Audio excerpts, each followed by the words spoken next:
அஸ்ஸலாமு அலைக்கும். Hi my TV families. இன்னைக்கு நம்ம சூப்பர்பா பிரேக்ஃபாஸ்ட் மண்டே அதுவுமா கார்லிக் பிரெட் தான் ஃப்ரெண்ட்ஸ் பண்ண போகிறோம். என்னுடைய ஸ்டைலில் எப்படி பண்ணுறதுன்னு பார்க்கலாமா?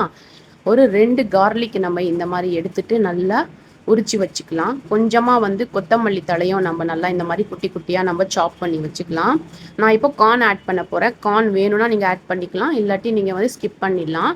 அதுக்கப்புறமா நல்லா ஆயில் சூடான பிறகு இந்த கார்லிக் எல்லாமே போட்டு நல்லா ப்ரௌன் கலராக வர வரைக்கும் ஃப்ரை பண்ணிவிட்டு நீங்கள் ஃப்ரை பண்ணி எடுத்து வச்சுக்கோங்க. அதுக்கப்புறமா ஒரு மிக்சர் ஜாரில் கொஞ்சமாக நம்ம வறுத்து வச்ச கார்லிக்கு பட்டர் ஒரு 2 கியூப் நான் ஆட் பண்ணுறேன். இந்த மாதிரி அமுல் பட்டர் எடுத்திருக்கேன். இது 2 கியூப் நான் ஆட் பண்ணிவிட்டு இது கூடவே நம்ம நான் கார்னும் ஆட் பண்ணுறேன். முழுசாக ஆட் பண்ணால் கொஞ்சம் சீக்கிரம் வேகாதுன்னு நான் மிக்சிலேயே போட்டுடுறேன்.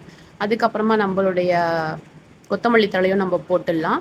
அதுக்கப்புறமா சில்லி ஃப்ளெக்ஸ் கொஞ்சமாக ஆட் பண்ணலாம் ஃப்ரெண்ட்ஸ், ஃப்ளேவருக்காக நல்லாயிருக்கும். அதுக்கப்புறமா இது எல்லாமே நம்ம ஆட் பண்ணிவிட்டு நல்லா கிரைண்ட் பண்ணி இப்போ நம்ம இந்த மாதிரி எடுத்துக்கலாம்.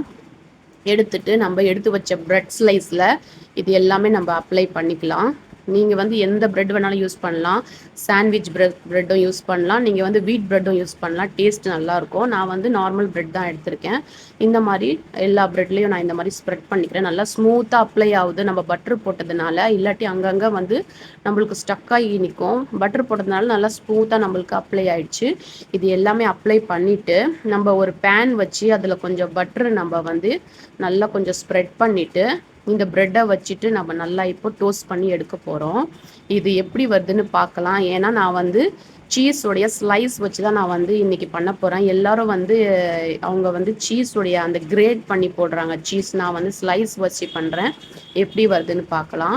ஒரு 5 மினிட்ஸ் நான் இந்த மாதிரி க்ளோஸ் பண்ணி வச்சு ஓப்பன் பண்ணேன்னா எனக்கு சீஸ் மெல்ட் ஆகி வெளியில் வரலை, அப்படியே ஸ்டக் ஆகிடுச்சு. அந்த ஸ்லைஸ்னால் துருவி போட்டால் நல்லா மெல்ட் ஆகி எல்லா இடத்துலையும் படுற மாதிரி வந்திருக்கும். ஒரு வேளை நான் அப்படி போட்டிருந்தேன்னா. என்னுடைய ப்ரெட் இப்படி தான் வந்துச்சு. அதுக்கப்புறமா நல்லா கிறிஸ்பியாக சூப்பராக சீஸியாக இருந்துச்சு. கார்ன் வச்சு டெக்கரேட் பண்ணிவிட்டு கொஞ்சமாக சாஸ் ஊற்றிட்டு சாப்பிட்டு பார்த்தேன் ஃப்ரெண்ட்ஸ். அல்டிமேட்டாக இருந்துச்சு. ஃபர்ஸ்ட் டைம் தான் நான் இதை ட்ரை பண்ணுறேன். அந்த கார்லிக் ப்ரெட்டு அந்த அந்த பூண்டுடைய வாசனையே சுத்தமாக அவ்வளோவா தெரியல. நல்லா சூப்பர் டேஸ்ட்டாக இருந்துச்சு. என்னுடைய ஹப்பிக்கு ரொம்ப பிடிச்சிருந்துச்சு.